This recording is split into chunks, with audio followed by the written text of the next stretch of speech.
Hello. Welcome to The Long Road. I'm your host, Chris Roberts. As you can see, I'm back from my long road trip. About 2,400 miles of driving, a little bit more than about 3,400 miles of flying. And basically, I spent the last week, a little bit more than a week, in Oklahoma, Texas, and New Mexico. Spent most of it in New Mexico working on my tan. And what I was able to do is able to pick up a national park in, excuse me, in Oklahoma, Wichita Battlefield. Most people don't know much about that one, but that's where General Custer, Lieutenant Colonel Custer and his cavalry got into their first major battle with the Native Americans, which made Custer believe that, wow, these guys are pretty easy to kill. I have nothing to worry about. And he took that arrogance right into Little Bighorn. Then went into Oklahoma, New Mexico. Was planning on doing 11 of the national parks, but I ended up only doing 10. But learned quite a bit about New Mexico. The first place I stopped was right up here in Chaparral, and it was a volcano. I knew places up in Wyoming, Montana, and the Dakotas had a lot of volcanoes, but I came to find out there was an awful lot of volcanoes in New Mexico, and New Mexico's landscape and its culture and its everything about it has really been based on the fact that it's a volcano. It's a volcano bed. It's plenty of lava. It was a really amazing, some of the things that I saw. Went into some of the Spanish territories with the Franciscans and a number of the pueblos and a number of the churches and the missions and stuff. Really rewarding. And so I would have done it again. I'm glad that I was smart enough to take advantage of flying out, because last year I was going to drive out until I had that little fuse problem with my car. And so I think I got to see a heck of a lot more, and and I didn't come back dead tired, beat up like my car did. But so, like I said, did my trip, I'm back. And so I'm going to talk about a few things that were in the Keene Sentinel, but that also ties into part of my trip. Part of my trip was to go to an education conference.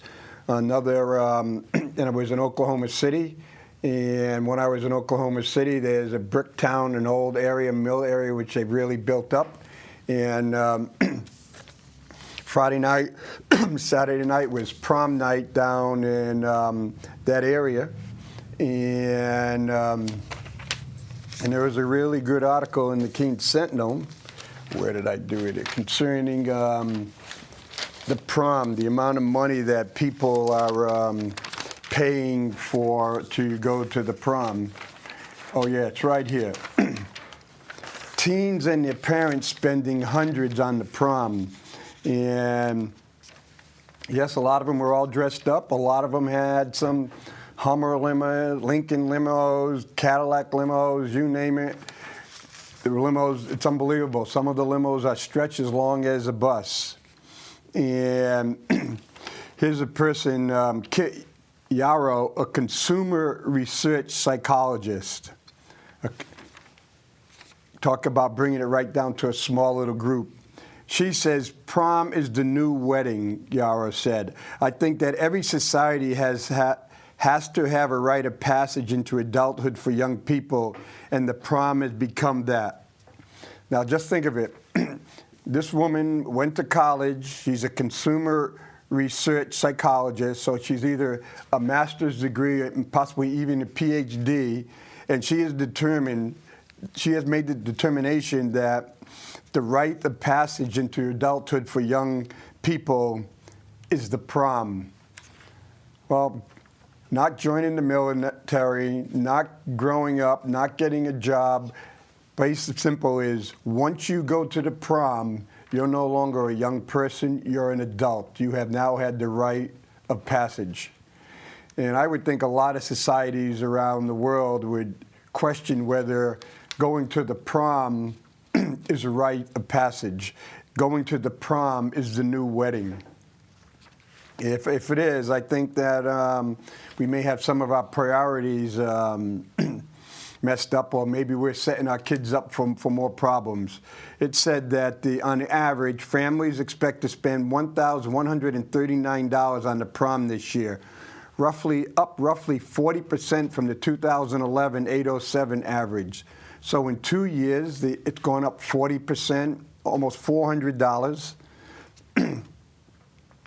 And this is a time when the economy hasn't been very good, and people are just pumping into the prom.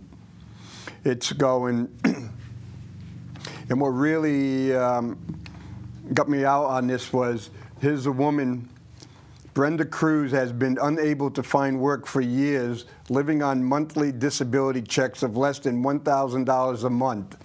The Brooklyn, New York resident had no clue how to afford to send her 19-year-old daughter, Rachel, to the senior prom in June. But Operation Prom Giveaway in Queen, Rachel was able to pick out a dress for free. Cruz is still worrying about paying for shoes and prom tickets, but she is determined that her daughter will not miss out. I am going to try everything I can, she says. If that means I can't pay rent for this month coming up so she can get her tickets, then I'm going to have to deal with the consequences later. Now stop it.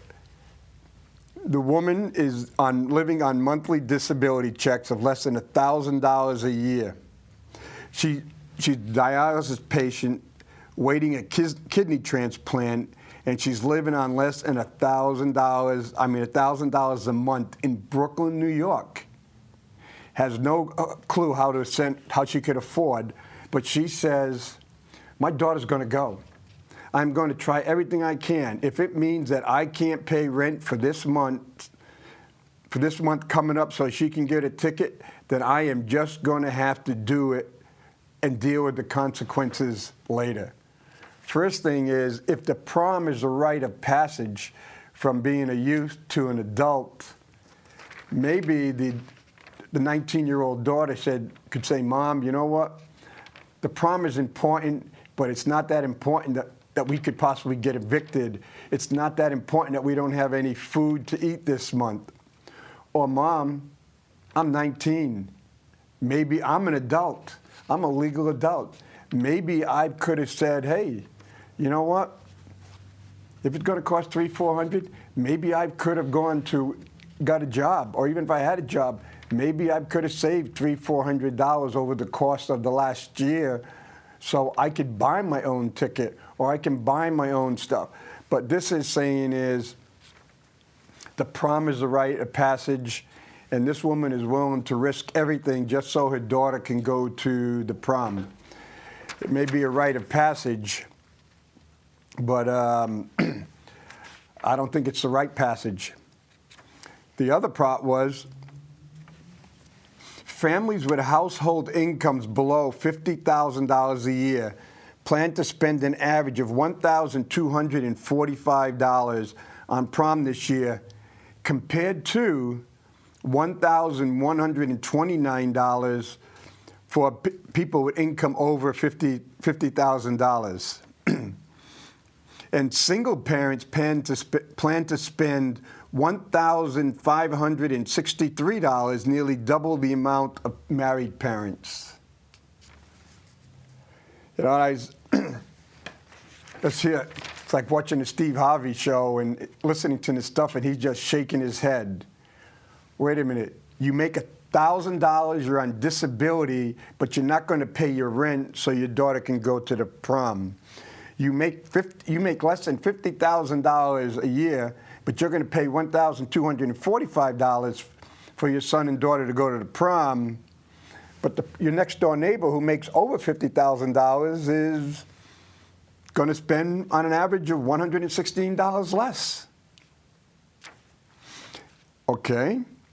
Oh, you're a single mother, and you're going to spend $1,563 on your daughter or your son to go to the prom, but your married next door neighbors are only going to pay $800.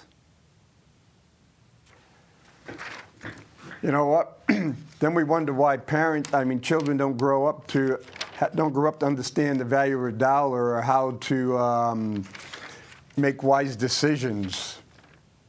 $1,000 disability, no matter what I spend.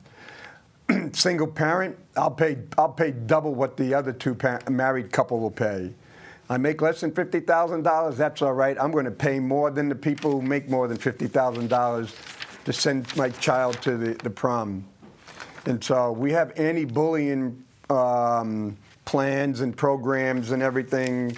And I think what we do, maybe we should teach the parents, because the parents seem to trying to bullying their children or making their children believe they're something they're not. Everyone should have a right to go to the prom, but wait a minute, it seems that it's the parents that at least afford it are doing everything possible to ensure the most amount of money is being spent on the prom. And so it's one of those. Pay $25,000 for a wedding, but you know what? What happens if you had a $2,000 wedding and someone gave you $20,000 as a down payment for a house, for a mortgage? I think that would have been much better off. Excuse me. And like I said, I was out there on the conference concerning education. And before I left this was on the March 31st,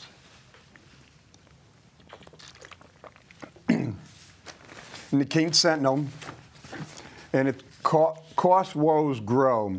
For college, a dangerous trend. Affordability is a struggle as state aid drops, tuition rises. Making college more affordable to more people continues to be elusive. States have cut their support for public college and universities deeply in some cases, and schools have risen tuition as a result. They are also dropped class, eliminated faculty, and reduced other services to compensate. We hear it over and over and over again that college is so expensive, it's unaffordable, and we got to do something to reduce the cost of college.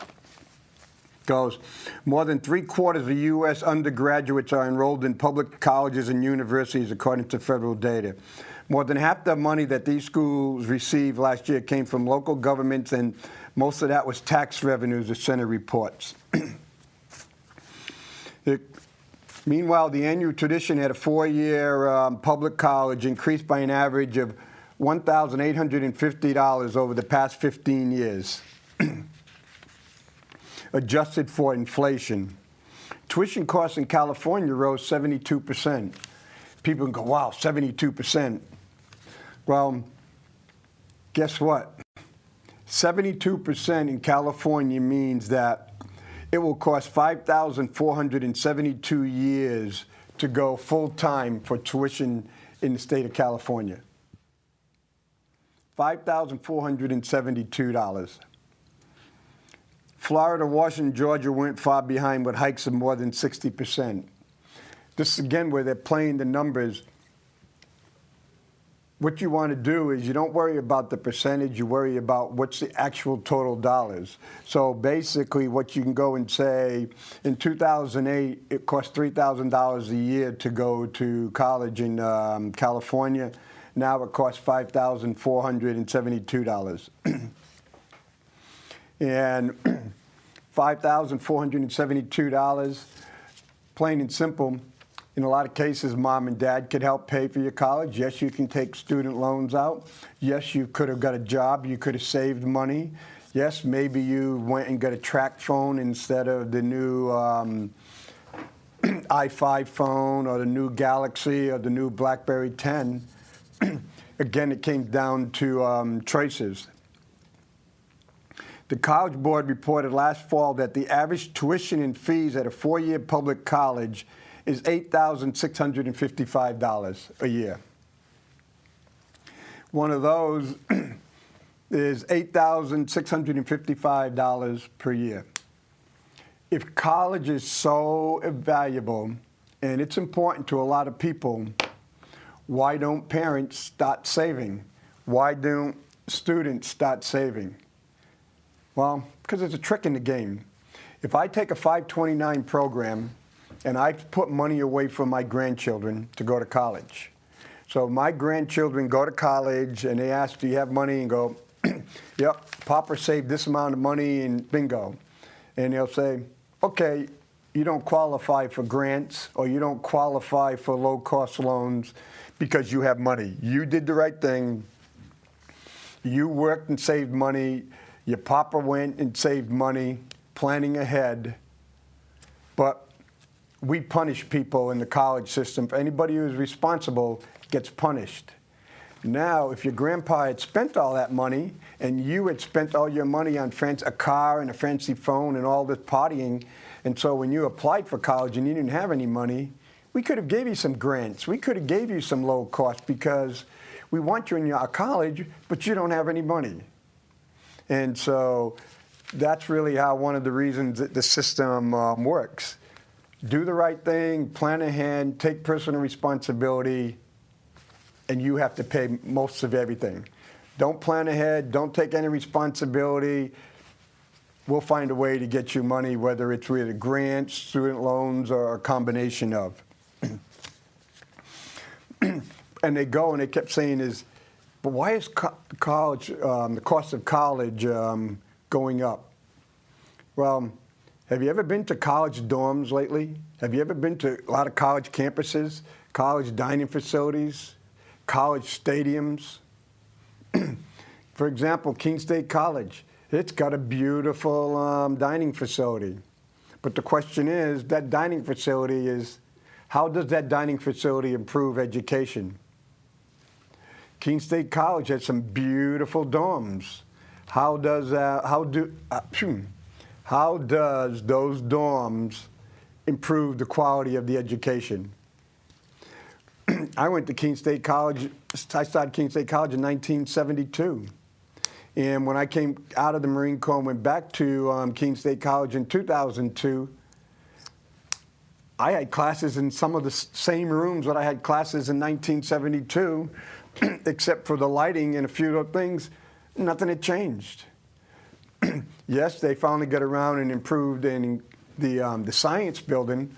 That changed. But when you go in and look at Keene State College and you look at a lot of other colleges, they have poured tens of millions, if not billions of dollars into making their college dorms and their college facilities into 4- and 5-star hotels. And same way with hospitals. Beautiful hospital rooms, like hotel rooms. Well, you don't go to college to learn in the dorm. You don't go to the hospital to have a 5-star hotel. You go to college to get educated. You go to the hospital to be treated. And so basically now is when people go to college, they'll go and say, hey, look at our dorms. Look at our dining facility. Look at our athletic facility.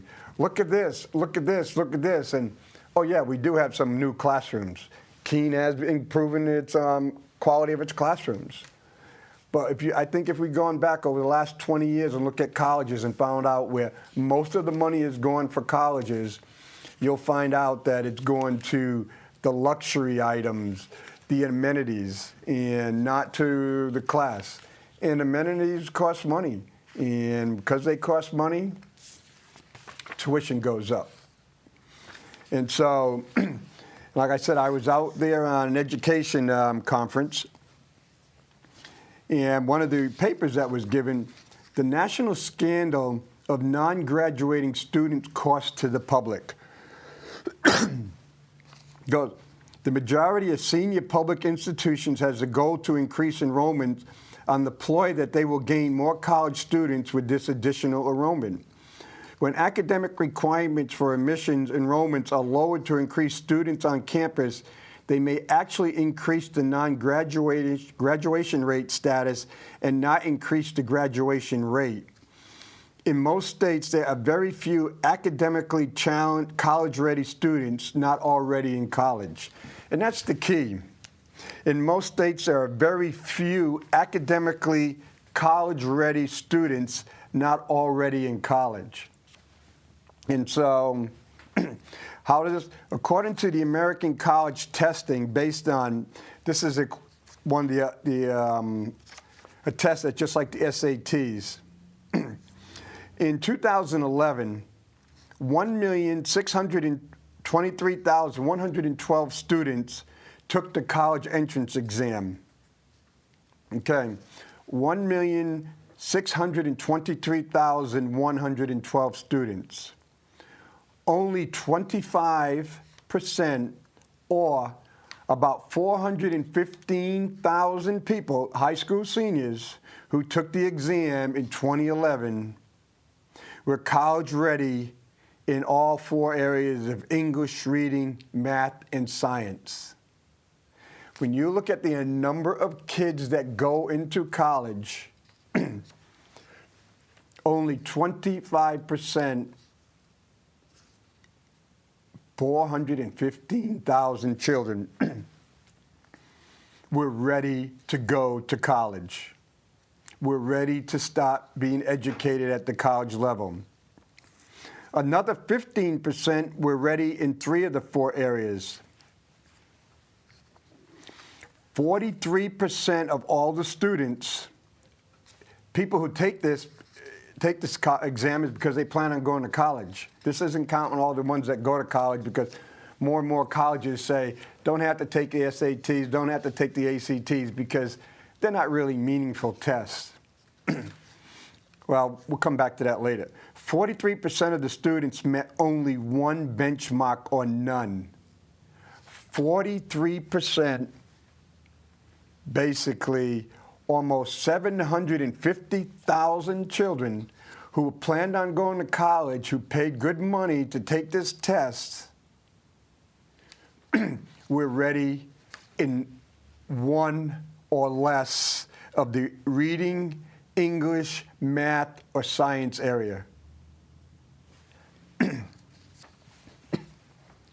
And so the question is, why would these 43% need to go to college in the first place? Why would these 43% need to go to a 4-year college in the first place? And it says, on average, there are about 40% of students nationwide who enroll full-time on senior institutional campuses, but who will never graduate, even considering public institution interstate transfers. When it means like this, so they go in, so say I got accepted to UNH and I didn't do very good at UNH, and I dropped down to Keene State College, and I didn't do very good at Keene State College, so I dropped down to Manchester College and finally graduated there. Only 60% will be able to make it. The range of non-graduates is as high as 68% in Alaska to as about 27% in Delaware, depending on student graduation rates, which include interstate transfers.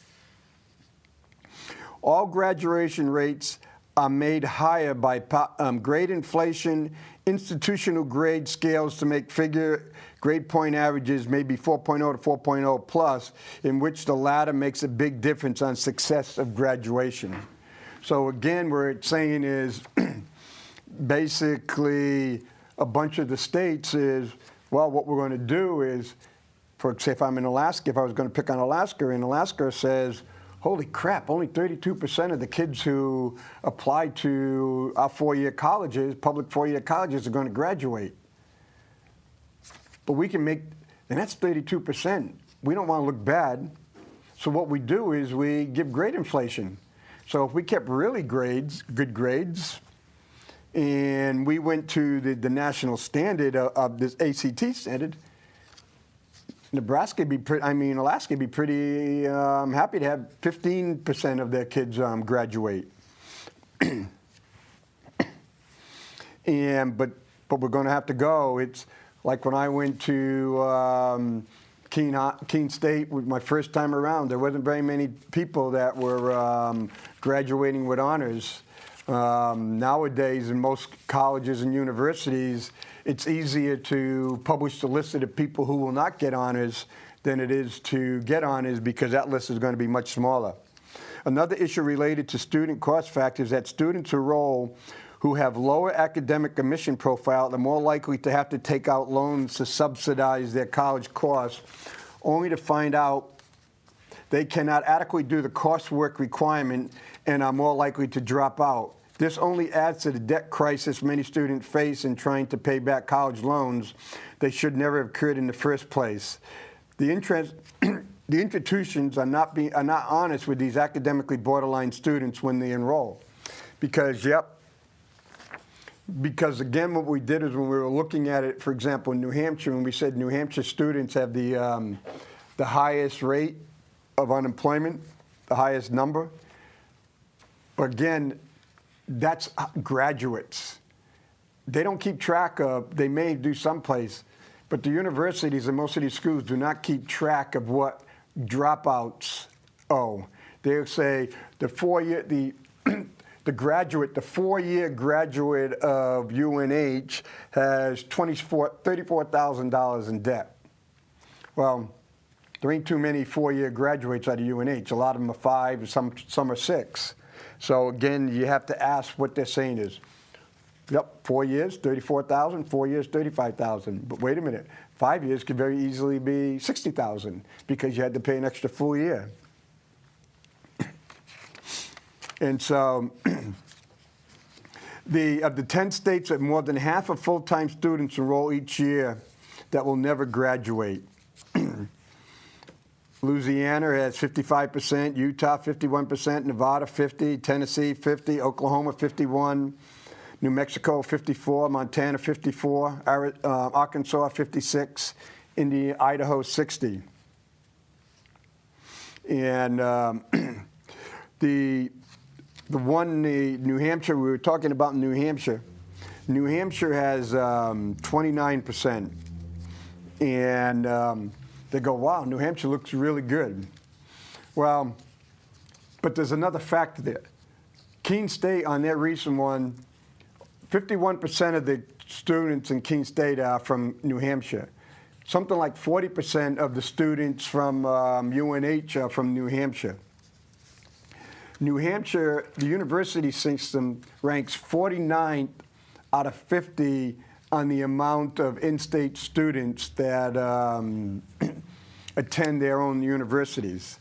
And one of the reasons New Hampshire gets a low number of 29% is because these numbers only talk about in-state students that are accepted into an in-state, the state university system, and then again, the number is it's made better by them transferring down in-state to other state universities or other state colleges. And so it says, increasingly it appears that states and senior public higher education institutes may be enrolling students under false pretenses. Even those students who have done everything they were told to do to prepare for college find, often after they arrive, that then the new institution has deemed them unprepared. The high school diploma, college prep curriculum, and high school exam scores do not ensure that they were ready for college. Again, bingo, Keene High, it goes. If we have 50% of the kids in Keene High will graduate with honors, and basically, when we look at the numbers, maybe 25 to 30% may be college ready in all 4 areas, and they get to college, they're going to be frustrated. And you know what? If I'm frustrated, the majority of the students, they're not going to go out and study. They're going to go out and do what makes them feel good. They're going to party hotty, and we see it all the time in Keene. In the report from UCLA Higher Education Research Institute, this is a number that I found really, really shocking. Although 62% of these students do graduate nationwide after 10 years. We're talking about the book that was written about Keene, the other one, the 5-year party. Then we got the 6-year graduation. We used to talk about graduating in 4 years, then it went to 5, now it went to 6. But now the new one, to get the number up, it's at 10 years. So basically, you go to school at 18, and you have a 62% chance of graduating by the time you're 28. Now that's a professional student. And so if I take 10 years to graduate, I graduate at 28, really not qualified to get a job, so I might as well go to grad school for another 3, 4, 5 years and see what happens then. But according to UCLA Higher Education Research Institute, it is questionable that many can function in today's higher technological environment or qualify for highly tech jobs available around the country. There seems to be a few college graduates qualified to employ in these high-tech positions because their degrees were in the soft science or no science at all. The evidence seems to be clear that many college students won't make the effort to enroll in the math or science areas where more exacting answers are required. STEM education at the 2-year or 4-year level is of great economic value. That's what we were talking about recently. University of New Hampshire graduated, I think it was last year or the year before, 45 graduates in STEM. Science, technology, engineering, and mathematics. That's what the money is. That's where you can get the big bucks. But we're still rolling out education majors, psych majors, sociology majors, communication majors, journalism majors. And that's what happens. We're pumping them out, and because in a lot of cases, people fail to realize that college is a business. College is the business, and college is like an airplane. You don't make money unless you fill all the seats. And I said it before, I call it my Southwest airline principle. Southwest Airline has a plane that's going to go from Boston to Chicago to St. Louis to Denver to Los Angeles. And Southwest says, doesn't matter where you get on that plane, it's going to cost you $99 to the end of your trip. Well, you go, what? I'm in Boston. This is really good. Well, yes, Southwest wants that airplane filled up. But when it fills up in Boston, it doesn't want people to stay on all the way to Los Angeles. It wants people to drop out in Chicago and in St. Louis and in Denver. And then when those people drop out, they bring in either transfers or they bring in other people so they can get it. And in some cases, Southwest, if they go and say, hey, we sold this seat to Roberts in Boston, but Jones took that seat in Chicago, and Smith took that seat in St. Louis, and Willie took that seat in Denver. It's like, wait a minute, this is great. We just got 4 tickets, 4 tuitions for that one seat. Who cares? At the end of the thing, plain and simple, when that plane lands down at graduation, people can see Willie getting off that plane in Los Angeles. But people have no idea that Willie was not on the plane the whole way. It makes Southwest money. It makes everybody look good. Except, what happens if I didn't want to get off at Chicago? What happens if I needed to go to Los Angeles?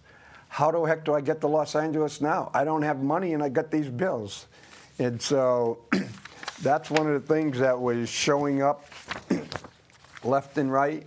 And I think that's one of the things that parents need to be asking of the college they go. They need to be asking of the teachers at the high school and saying, is my son or daughter prepared to go to college?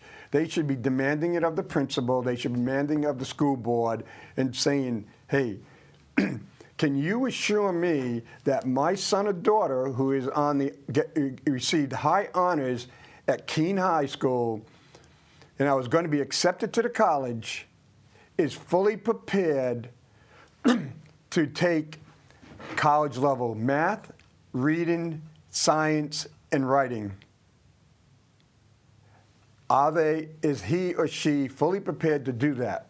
Or do I have to come up with a year's worth of tuition to pay for stuff that you had told me when you handed my son or daughter their diploma saying that they graduate with high honors, that they were prepared?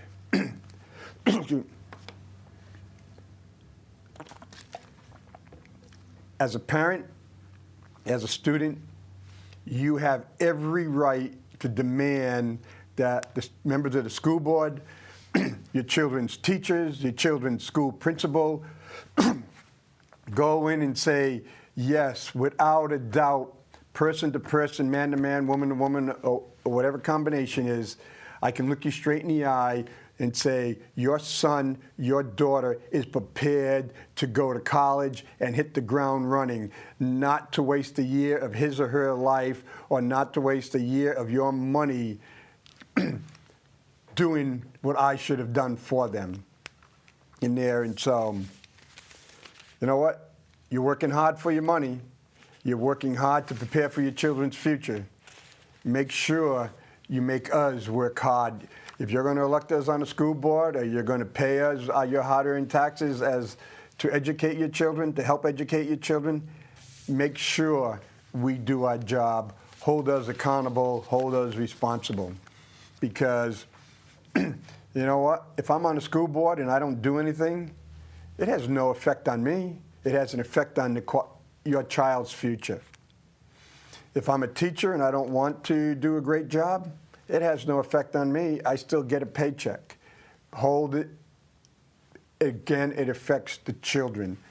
Plain and simple. This is what we got to do. When you look at the numbers, more and more, we're going to say is, who's out here fighting for the children?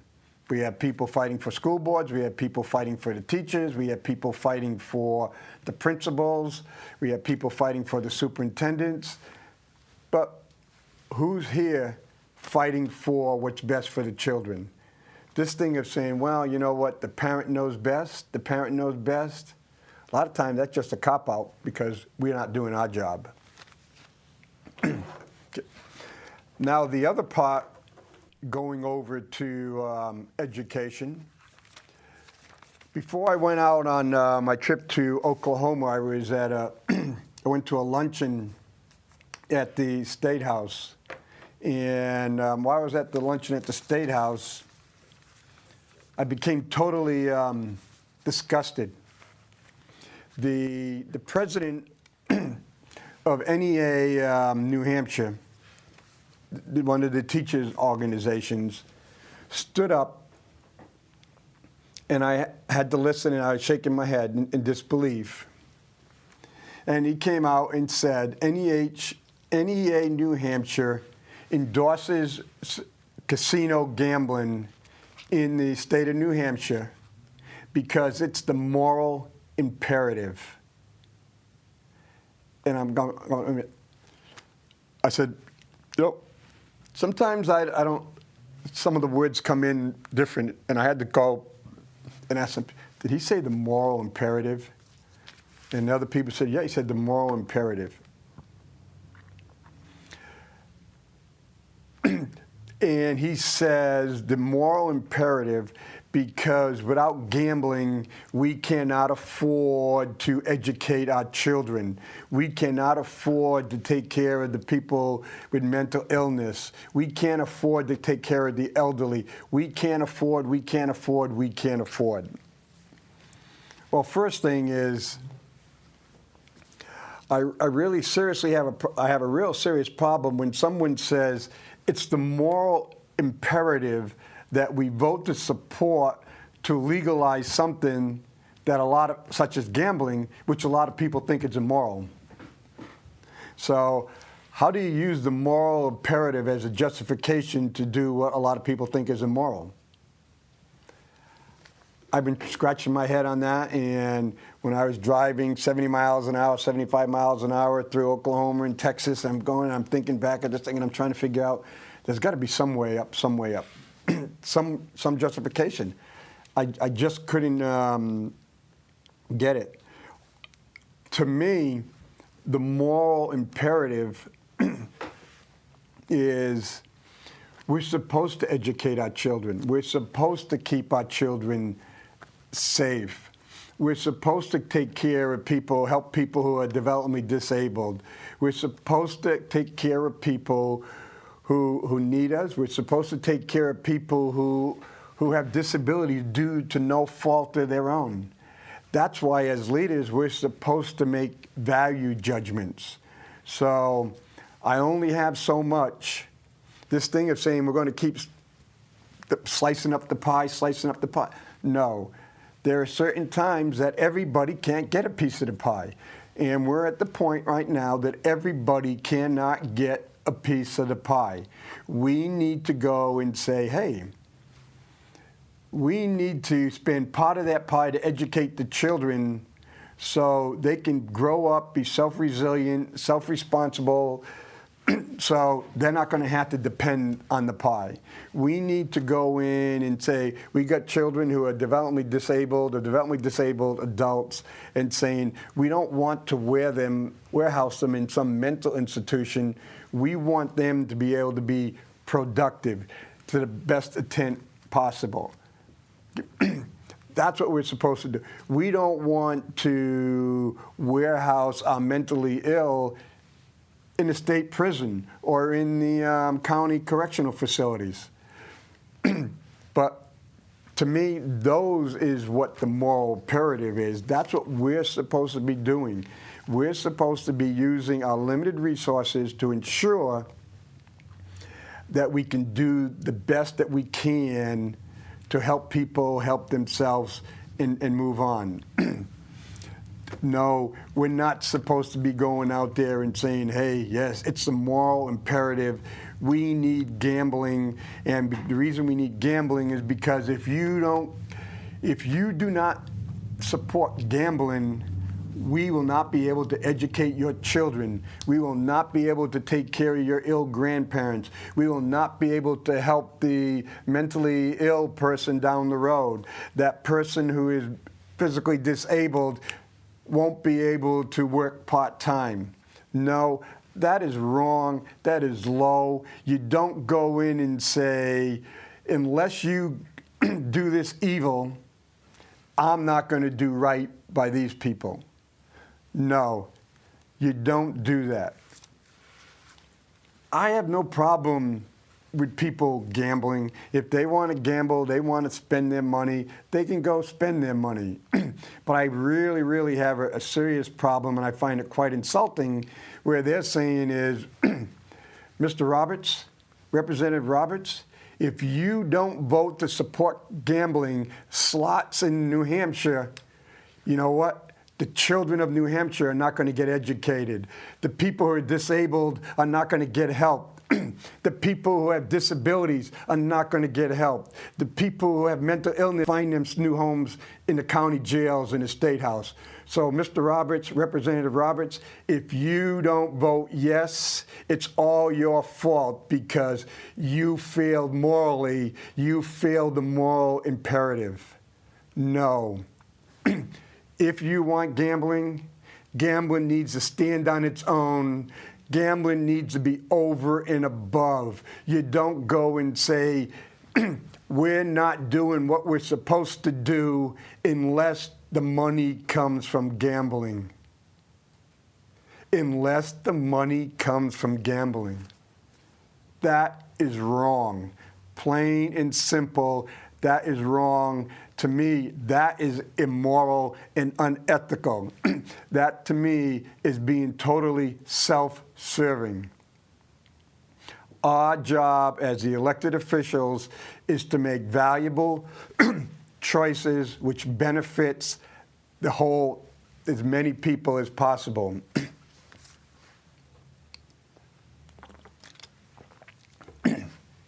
And because one of the things that the people from gambling don't want to tell you, again, you know what? People want to gamble, they can gamble. But I have a problem with people getting a disability check or or getting a workman's comp check or one of those, or getting welfare money and then using that to buy scratch tickets. Yep, but you can't prevent it. Plain and simple, you can't. You know when the Social Security checks are coming in. You know everything's coming in. All you have to do is go buy a lot of these small convenience stores, or go buy Cumbies or whatever, and you can see the scratch tickets.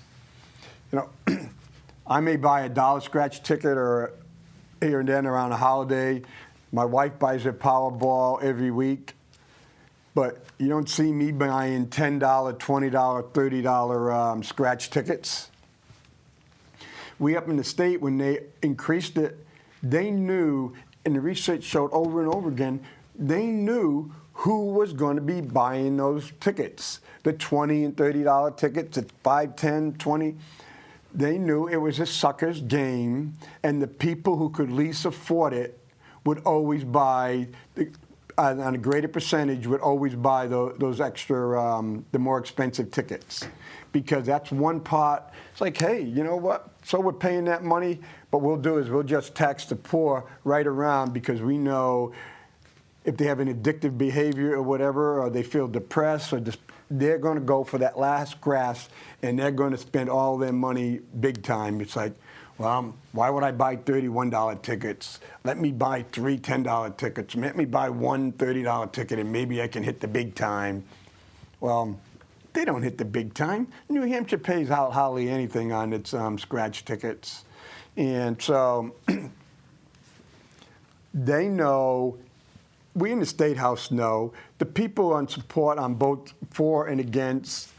And the reason is, some of the people are for is because they're getting paid to be for. Some of the people are against because they're paying to get against. There's a lot of hypocrisy going on. It's like, oh, I hate gambling, but I spent last week down in Foxworth. Bingo. Hey, why are you doing it? Well, because I'm a lobbyist and I benefit by telling you not to vote for it, but I don't let my personal life affect my lobbyists. Yeah, basically what you're saying is whoever pays you the most money, that's what you'll say. Yeah, but that's what lobbyists get paid to do. And so you go sit there back and forth, back and forth. They know if say we had a casino in Keene and $1 million was waged in Keene, casino open. We had a casino right now, opens up, I say, tomorrow night there's going to be a casino in Keene, and it's going to be open for one day. And $1 million is waged tomorrow night. Well, that $1 million didn't come out of the clear air. That $1 million was money. Yes, some would come from Vermont, some would come from Massachusetts, but say $500,000 it came from Keene. That $500,000 would be $500,000 that would have been spent in Keene would no longer have been spent in Keene. And especially if I own the casino, I'm out of state, and I go and say, okay, 30% of that goes back to my place, so that's $170,000. And the state goes and says, well, yeah, well, $170,000 comes to the state, and it goes back and forth. So they know both sides are providing misinformation, and they know that casino gambling or gambling doesn't create money. Gambling means shifting money back and forth, and every time there's a transaction, someone siphons off money at the top. So the state will siphon off money, guaranteed money. The owner siphons off guaranteed money. Plain and simple. Guaranteed money they get off the top. So if they go and say, hey, you know what? 80% payout. That's really good. The state makes a deal. I'll take 10 cents on every dollar that's waged. The owner says take 10 cents on every dollar that's wage, bingo. So I don't care who wins. I get 10 cents profit every time a dollar is wage. The state says I don't care who wins or loses. I get my 10%. And so everyone else goes in and keeps moving the money around among themselves. And every time they move it among themselves, I take my 10%. The state takes its 10%. That's just using that number for the sake of argument. And it goes around and around. Then people go, oh yeah, big paying jobs, and there's a lot of jobs, a lot of jobs, a lot of jobs. Well, again, you can't create jobs unless there's money that feeds into those jobs. And so, plain and simple, it's just reallocation of jobs. So you may not work at McDonald's or Walmart, you may work here. Or what happens in a lot of places if a lot of the workers are imported in from out of state or don't live in here. Or what happens if you say, hey, I'm going to buy a house, and I'm going to have 20 workers living in that house. So, and they only make $9, $10 an hour, or they're tip wages, and they don't have much money to spend in the community. So again, that's different than someone working at McDonald's at $9 an hour. They're spending the money in the community. Someone working at Walmart for $9.50 an hour, it would still be spending the money in the community. And so there are so many things that are going on in a thing, but the part that got me was saying it was the moral imperative that we, as a state rep, vote to support gambling. But because if I don't vote to support gambling, it is my fault that your son or child would get a faulty education, because the quality of the education in New Hampshire for New Hampshire students is depending on whether we support gambling or not. Well, if it is, then you guys have elected everybody in New Hampshire have elected 400 of the wrong individuals, because the right individuals would have said no. Educating our children, taking care of the people that need our help is our priority, is our moral imperative. And so, now back to Keene. When I got home last night, I picked up the paper, not the Sunday paper, and right up in the right-hand corner, I saw an article. It says, man, 35-year-old man arrested for sticking his hands down the pants leg of a 15-year-old girl. And it was like, where did I hear this story before? And I didn't see the picture of it, but I was told that someone who saw the picture, that the guy had long brown hair. And all I'm just saying, I said to myself was, man, I was sure glad that I was out of town, out of state during this period. And I'm saying, I'm looking, Ralston Street. I'm saying, wow, it's pretty close to Walmart. Age, everything just seemed to match up. And like I said, the first thing I said is, man, I'm sure glad I was out of state in New Mexico when this happened. But on the other hand, I'm saying, going back, is what happens if I didn't have all my receipts and all this other kind of stuff?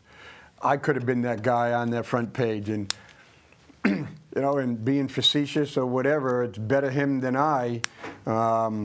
Hopefully, if he did what it said he did, that he's punished and he's put away for as long as possible and gets on the sex offender registry. If he didn't do what he did, it's I kind of feel sorry for the guy, especially if it ended up being the same girl that accused me of doing the exact same thing.